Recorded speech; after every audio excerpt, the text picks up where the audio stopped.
Hai guys, good morning. Apa kabar nih semua?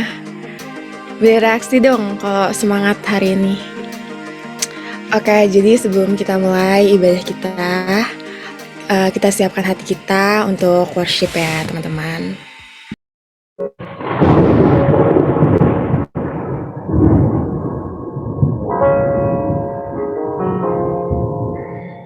You are forever in my life.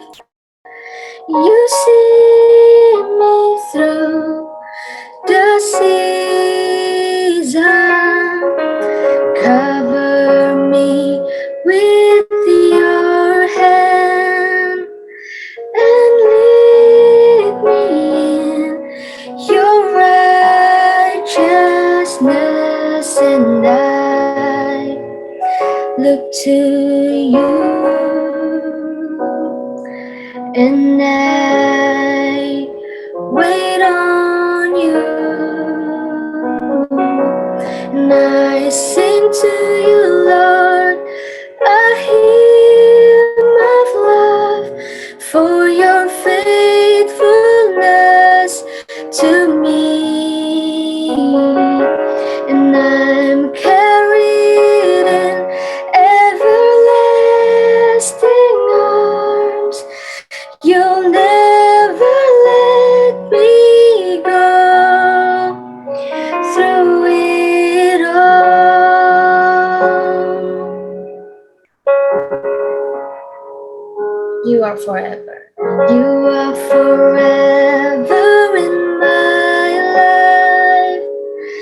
You see me through the season. Cover me with your hand and lead me in your righteousness, and I look to you, and I wait on you, and I sing to you, Lord, a hymn of love for your faithfulness to me. I carried in everlasting arms. You'll never let me go through it all.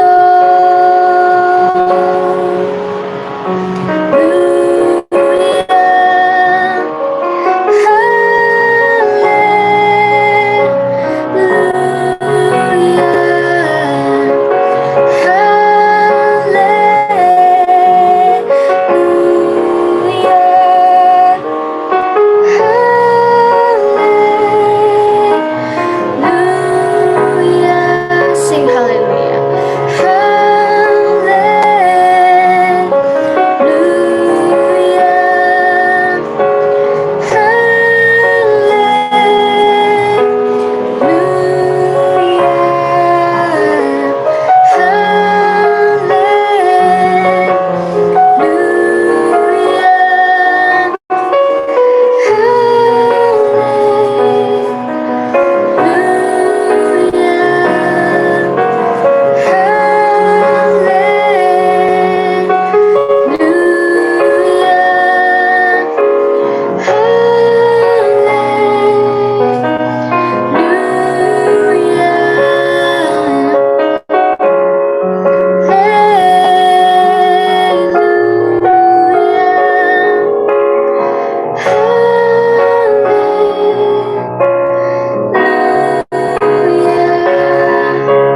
Sing to you, Lord, a hymn of love for your faithfulness to me,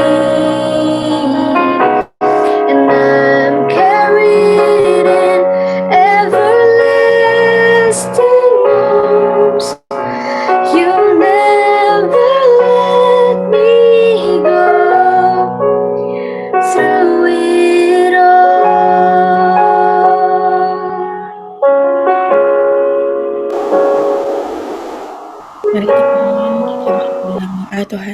Terima kasih Tuhan Yesus, terima kasih Tuhan kalau pada hari ini Tuhan, kami telah dikumpulkan Tuhan untuk ibadah pada pagi hari ini Tuhan.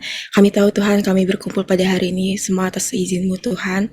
Berkati Tuhan, pada hari ini Tuhan kami tahu Engkau ada di tengah-tengah setiap kami Tuhan, dari awal ibadah hingga akhir ibadah Tuhan. Urapi Tuhan lidah bibir Cishalin Tuhan sebagai pembicara pada hari ini Tuhan. Biarlah Tuhan apa yang keluar dari mulutnya Tuhan itu semua berasal daripada-Mu Tuhan Yesus.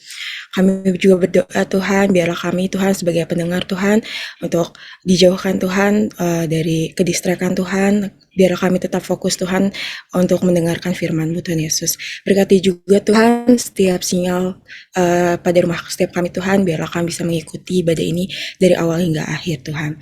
Di dalam nama Tuhan Yesus kami berdoa. Haleluya. Amin.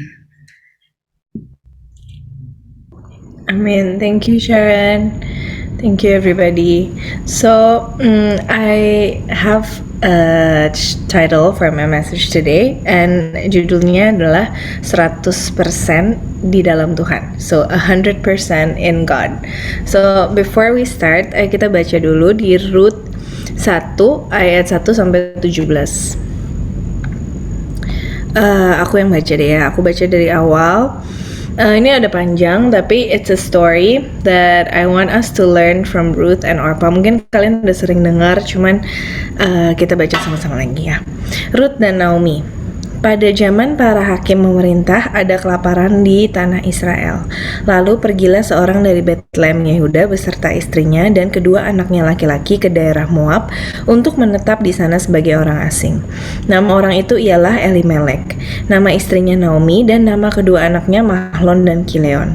Semuanya orang-orang Efrata dari Betlehem Yehuda, dan setelah sampai ke daerah Moab, diamlah mereka di sana.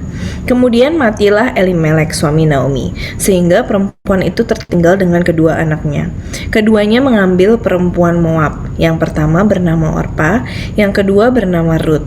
Dan mereka diam di situ kira-kira 10 tahun lamanya. Lalu matilah juga keduanya, Mahlon dan Kileon, sehingga perempuan itu kehilangan kedua anaknya dan suaminya. Kemudian berkemaslah ia dengan kedua menantunya dan ia pulang dari daerah Moab.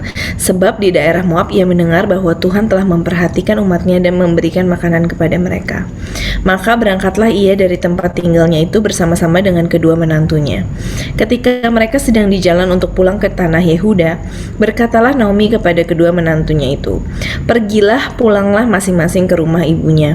Tuhan kiranya menunjukkan kasih-Nya kepadamu seperti yang kamu tunjukkan kepada orang-orang yang telah mati itu dan kepadaku. Kiranya atas karunia Tuhan kamu mendapat tempat perlindungan masing-masing di rumah suaminya." Lalu diciumnyalah mereka, tetapi mereka menangis dengan suara keras dan berkata kepadanya, "Tidak, kami ikut dengan engkau pulang kepada bangsamu."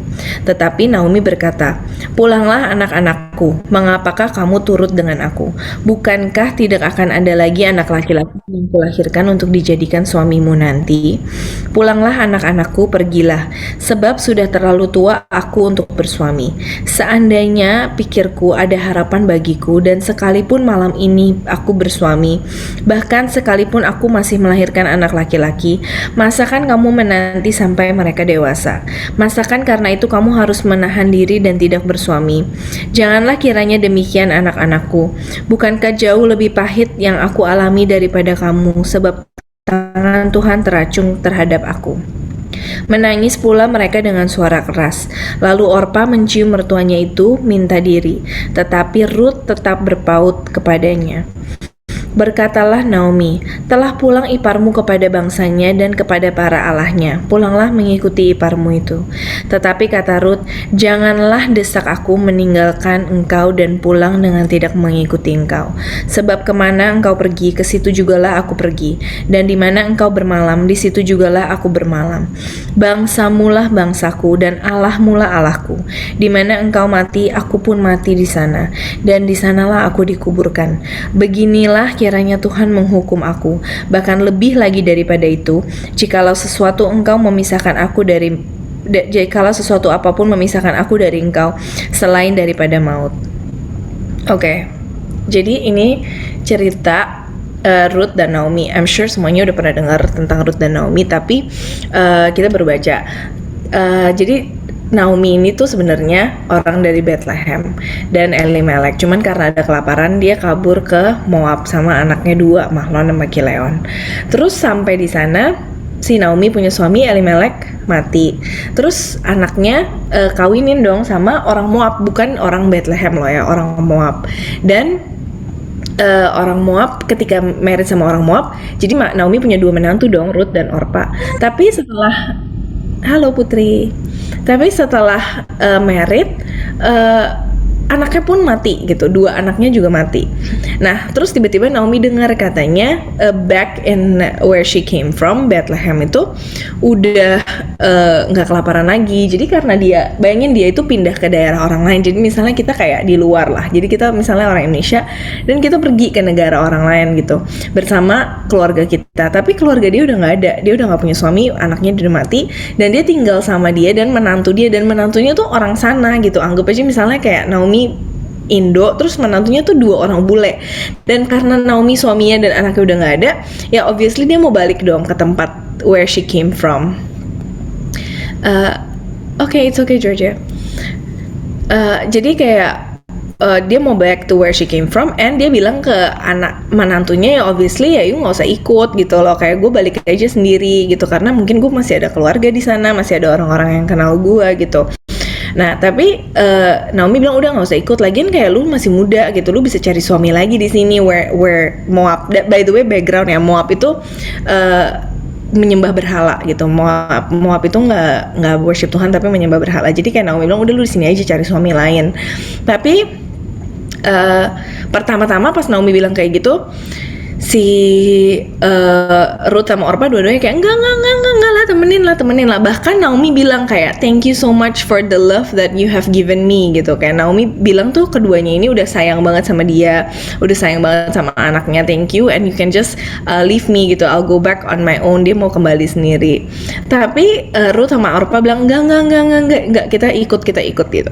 Terus Naomi bilang lagi, kasih alasan kayak yakin lu gitu mau ikut, soalnya kalau misalnya nanti lu ikut gue, lu nggak bisa punya suami loh, and kayak mau sampai kapan gitu lu ikutin gue. Kalau misalnya gue punya suami lagi and gue melahirkan juga, masa lu mau nungguin sampai kayak lu kawinin anak gue lagi? Lu yakin nanti nggak punya bersuami, single selamanya, nggak bisa punya anak, nggak bisa punya suami?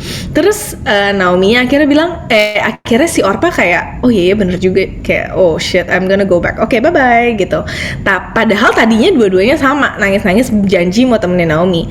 Terus Ruth-nya enggak, I'm staying with you gitu. Terus Naomi masih bilang lagi kayak pergilah, ipar lu aja balik gitu, ipar lu aja pergi. Terus Ruth-nya kayak enggak gitu, kayak bahkan bilang kayak wherever you go I will go.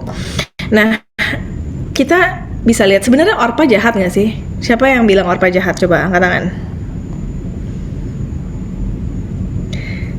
I also agree, kayak menurut aku Orpa tuh nggak jahat gitu loh, kayak maksudnya it's very understandable ya apa yang dia mau lakuin gitu. Kayak ya dia awalnya juga intentionnya baik gitu, dan dia nggak salah juga, maksudnya mertuanya juga suruh dia balik gitu, kayak udah nggak usah ikut gitu, dia cuma ikutin aja apa yang mertuanya kasih tahu dia gitu. And bahkan Naomi tadi bilang kayak thank you for your love, berarti sebenarnya dia baik kan selama ini, kayak dia benar-benar kayak take care of Naomi and benar-benar love Naomi gitu loh. Tapi perbedaan Ruth dan Orpa adalah yang satu 100%, yang satu enggak gitu. The difference between them is whether you are 100% in God or you are not gitu. And hari-hari ini perbedaan itu mungkin mungkin nggak terlalu kelihatan kayak wow gitu, tapi itu sangat penting gitu hari-hari ini. Waktu kita lihat apakah kita 100% dalam Tuhan atau enggak, dan bedanya tuh sedikit banget, kayak cuman kayak oke, disuruh ini and kita gampang banget belok gitu. Nah bahkan kata si Naomi tuh arti kata Naomi itu sweet, tapi Naomi bilang panggil aku Mara. Di ayat 20 dia bilang panggil aku Mara gitu, karena menurut dia hidup dia pahit gitu. Nah tapi Ruth tetap berpaut kepada Naomi. Seringkali kita tuh kayak apa, kita udah bikin janji, kita udah janji mau taat sama Tuhan, tapi waktu something happens gampang banget kita balik gitu. Even di konteks pernikahan ya, kayak ini banyak yang udah dewasa, and aku merasa tuh kayak lately banyak banget orang tuh pentingin self gitu, and I'm all for mental health and I'm all for happiness gitu, tapi I feel like that context lately is being misused a lot. Kayak we hear men and women in marriage and kayak I have to put me first and I have a right to be happy and God wants me to be happy gitu. Kata-kata itu yang benar tapi sering digunakan dengan cara salah yang menjadikan alasan buat kita pergi dan meninggalkan janji kita kepada Tuhan gitu. Kayak atau we can see kayak banyak dia boleh kenapa aku enggak gitu. Hal-hal kayak gitu. Nah, seringkali kita bikin alasan kita bikin alasan, we take that excuse to excuse ourselves from fulfilling those promises gitu. Kita bikin alasan untuk kayak Orpa gitu, padahal komitmen kita benar di hadapan Tuhan. Maksudnya kita emang udah janji dan kita udah janji sama Tuhan, oke, kita ikut gitu. Tapi kita sering kali jadikan apapun alasan, padahal Orpa nggak kepikiran mungkin kayak nanti dia bakal single, nggak punya suami. Mungkin pikiran dia waktu itu cuman oke, dia bakal temenin Naomi. Tapi waktu Naomi bilang, oh iya ya, lu yakin nanti lu nggak punya suami, dan dia langsung take that and jadikan itu alasan buat dia pergi gitu. Mungkin hal-hal kecil di kehidupan kita, mungkin kayak baca Alkitab tiap hari gitu, mungkin hal-hal kayak gitu aja susah gitu. Bolong gue juga pasti bolong-bolong gitu, ada kayak setiap malam gue kayak ketiduran capek banget gitu. Tapi hal-hal sekecil itu komitmen yang membedakan apakah kita 100% di hadapan Tuhan atau enggak gitu. Atau mungkin dalam pergaulan kayak mungkin kalian udah janji kayak pergaulan zaman sekarang tuh sangat luas. Waktu aku lihat kayak anak-anak seumuran kalian, waktu aku seumuran kalian tuh beda banget. Jadi kayak aku lihat, wah ini gampang banget buat terjerumus gitu ya. Mungkin kalian kayak lihat, oh yang ini kayak bebas banget gitu. Even sex outside of marriage is so common these days that I feel like it's ridiculous gitu for me.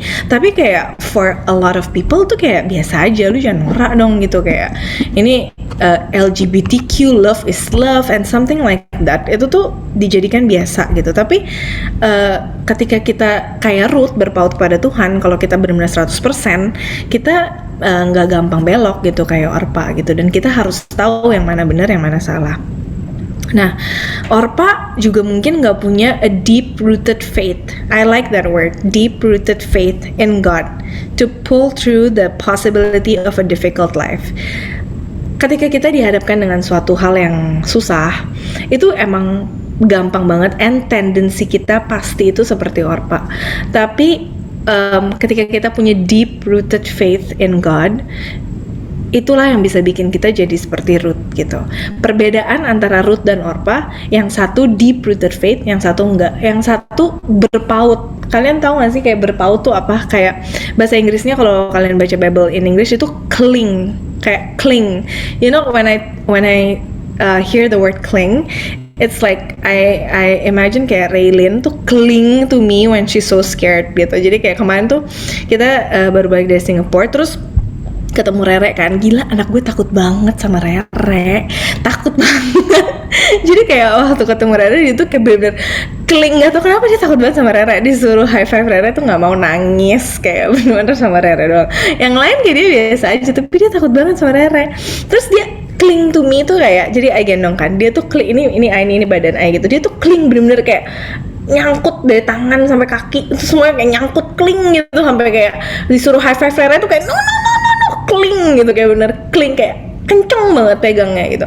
Itu cling to God tuh kayak gitu loh. Kamu tuh dikatakan Naomi tuh Ruth berpaut kepada Naomi, kayak kenceng pegangannya sampai aku nengok kemanapun nih dia ikut gitu loh.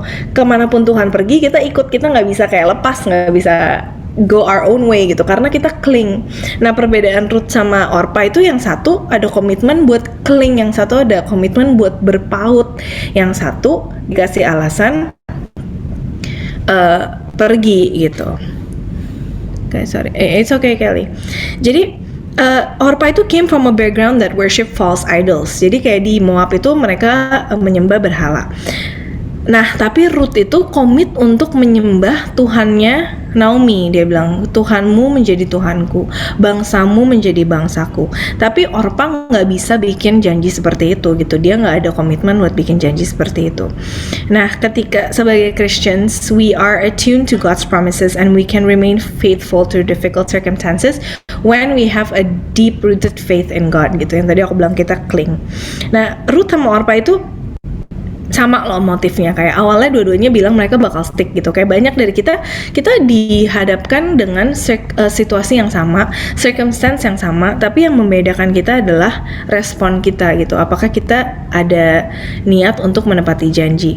Janji itu apa sih? Janji itu is a firm decision ya, firm decision. Semuanya bilang firm decision. Jadi sebagai Christian, aku percaya kita itu diubahkan setiap hari. We change and change every day gitu. Nggak ada yang jadi sama terus. Setiap hari kita bertumbuh, setiap hari bahkan kita bertobat gitu.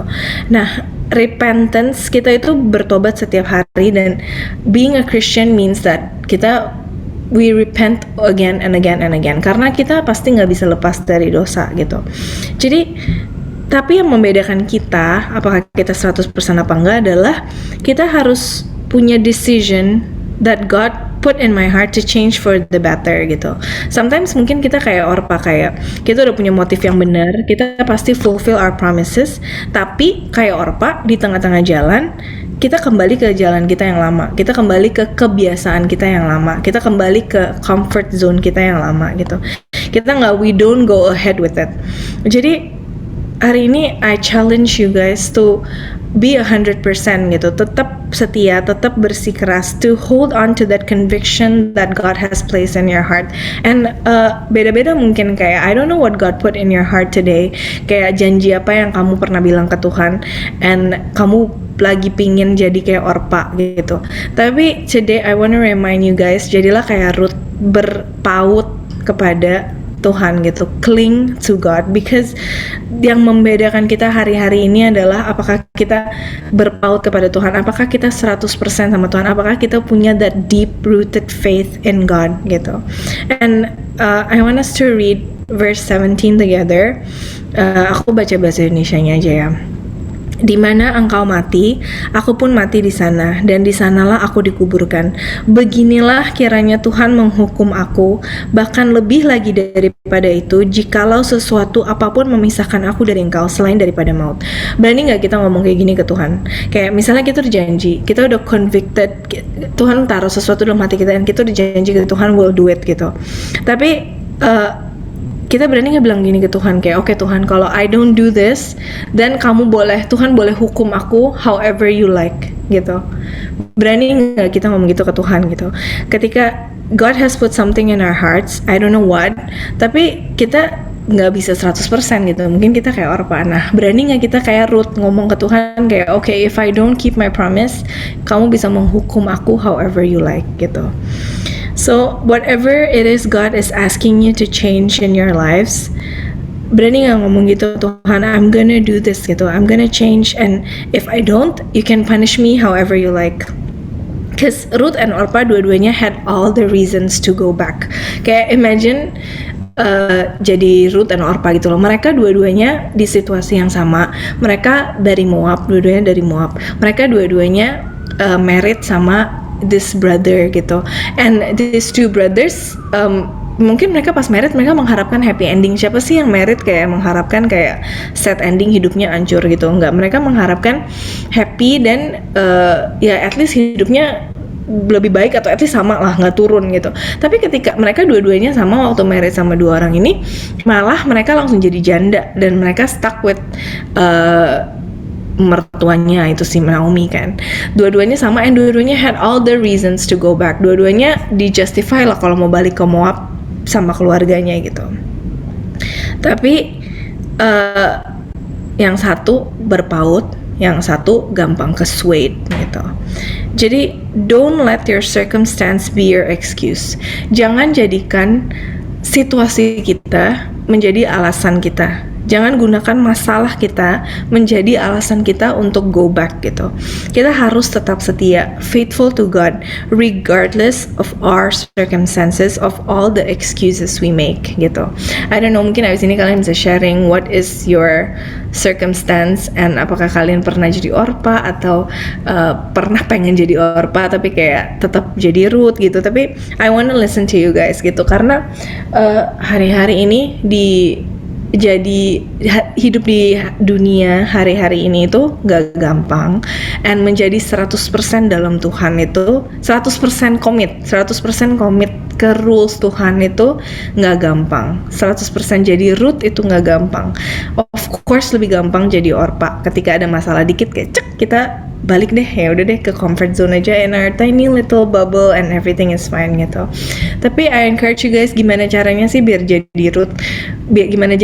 Caranya sih biar kita keep our promises to God. Gimana caranya sih biar kita terus berjalan di dalam Tuhan, obedient, faithful. Kuncinya itu satu, deep rooted faith. Deep rooted faith itu apa? Kayak harus kencang gitu loh. Kayak kita pegangannya harus kencang. Kayak tadi aku bilang, we have to cling the thing that makes us, satu-satunya bisa bikin kita menjalani kehidupan kita. Kalian hidupnya masih panjang, masih banyak masalah di depan, masih banyak pokoknya banyak lah. Nanti kalian pasti bingung ini, bingung itu, ada pilihan yang harus decision penting yang harus dibuat, yang menentukan masa depan. Satu-satunya yang bisa bikin kalian gak balik lagi seperti Orpa itu satu, cling to God, berpaut kepada Tuhan, pegang kencang firman Tuhan, ingat itu, berpaut kepada Tuhan, dan obedient, faithful, deep rooted faith. I really like that word, deep rooted faith gitu. And kita bisa lihat gitu dari seorang Ruth, dari kesetiaan seorang Ruth, bahkan dia bukan dari Bethlehem, dia bukan dari Israel, dia dari Moab, the land who worship false idols, yang menyembah berhala, dari seorang wanita ini. Tapi karena kesetiaannya, waktu dia ikut Naomi, kita semua tahu, dia ketemu Boaz, dan dia melahirkan Obed, melahirkan Jesse, and then David. And kita tahu Jesus is the descendant of David. So dari kesetiaan satu wanita ini lahir juru selamat kita, Tuhan Yesus Kristus. Kesetiaan kita itu nggak pernah kecil di mata Tuhan. Mungkin bagi kita kayak, aduh, kayak ya udahlah gini doang. Tapi enggak.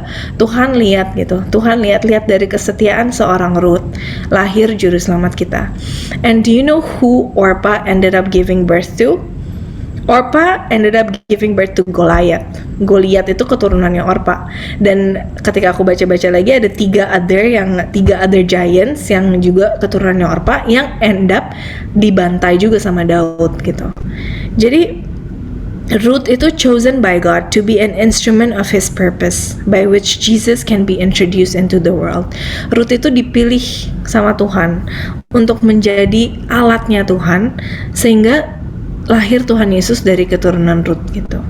Nah, Tuhan lihat kesetiaan kita. Hari-hari ini mungkin kalian pikir nggak ada yang lihat gitu, nggak ada yang, whatever you're doing, kayak dalam hati kalian ini untuk Tuhan, dan mungkin nggak ada yang lihat, and nggak ada yang notice gitu loh.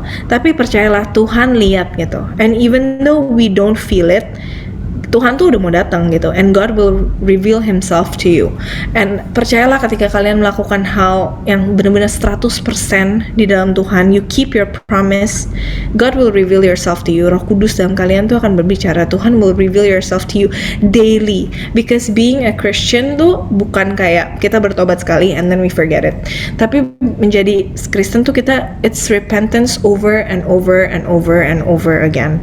So when Jesus comes into our life, it is not by works gitu, it is by His grace. Bukan karena kehebatan kita, bukan karena kekuatan kita, tapi karena kasih karunia Tuhan, karena kemurahan Tuhan.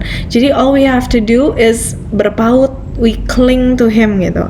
And mungkin kita hadapin masalahnya itu aja gitu. Mungkin we face the same thing again and again and again, and kayak kita udah bilang, Tuhan capek banget sih, kenapa sih dikasihnya masalah ini doang gitu.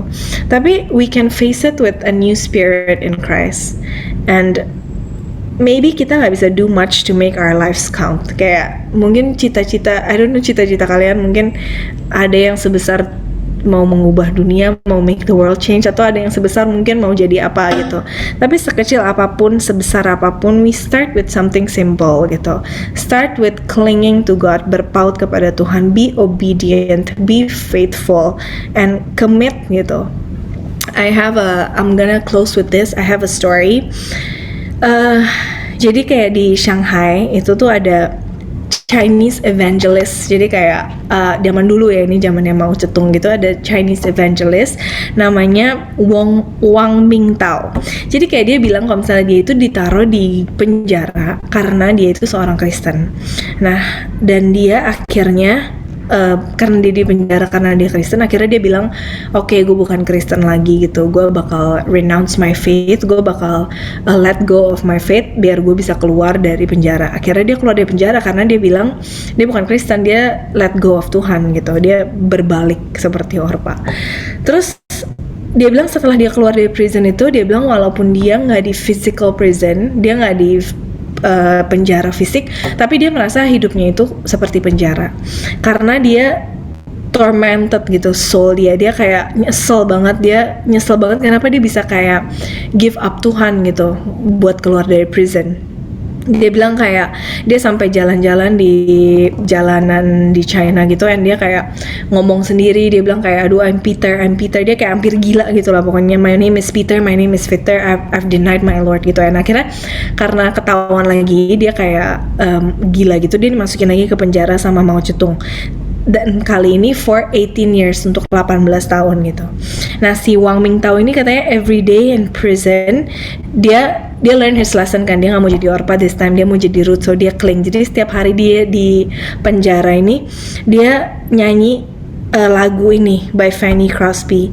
Dia setiap pagi pokoknya dia di dalam penjara itu dia kayak Paulus, dia nyanyi all the way my Savior leads me, what have I to ask beside, can I doubt his tender mercy, who through life has been my guide, heavenly peace, divinest comfort, here by faith in him to dwell, for I know whatever befell me, Jesus do all things well. And setiap hari dia nyanyi itu sampai satpamnya denger dong, dia nyanyi kenceng gitu, and kayak satpam di dalam Mao Zedong itu kayak I imagine like so scary gitu. And awal-awal katanya mereka semuanya try to silence him, kayak bilang diam lu gitu, tapi dia nggak pernah diam. He learned his lesson, dia tetap do that every single day. And akhirnya setelah berapa tahun nggak succeed buat bikin dia diem, akhirnya guardsnya ini hafal lagunya dan mereka ikut singing gitu. Dan gradually as the years went by, all the guards would gather around his cell. Mereka ngumpul di luar selnya mereka and listen to him as he sing the song gitu, as he sing God's faithfulness to him. So eventually bahkan the guards began to ask him to sing to them and teach them the words of the song. And kayak bahkan guardsnya sampai minta diajarin dan sampai hafal gitu. And this is the impact of someone who is faithfully walks with God gitu. Inilah impact ketika kamu berjalan faithful dalam Tuhan. Impactnya itu walaupun awalnya susah, awalnya kamu disuruh diam, tapi impactnya itu besar ke orang-orang di sekitar kamu gitu. Bahkan orang yang di dalam prison aja bisa impact the guards. And faithfulness in the long run is the shining example of faith is meant to be. So kesetiaan itu bukan short term, namanya kesetiaan. Buat jadi setia itu kita harus di jangka panjang gitu. Jadi untuk buktiin kesetiaan kita sama Tuhan, ya kita harus jalanin itu dalam jangka panjang, makanya itu disebut kesetiaan. Dan hari ini, if you guys know, kayak Mao Zedong itu kayak burn so many seminaries. Mao Zedong itu bakar semua, kayak banyak banget evangelis yang kayak ditangkep-tangkepin, and kayak bahkan seminary itu sekolah-sekolah Kristen gitu dibakar-bakar. Tapi today the Chinese church is the fastest growing church in the world among other areas gitu. Jadi kesetiaan yang kecil aja bisa punya impact itu in the long run, and that's where you can see God's faithfulness and God's work in you.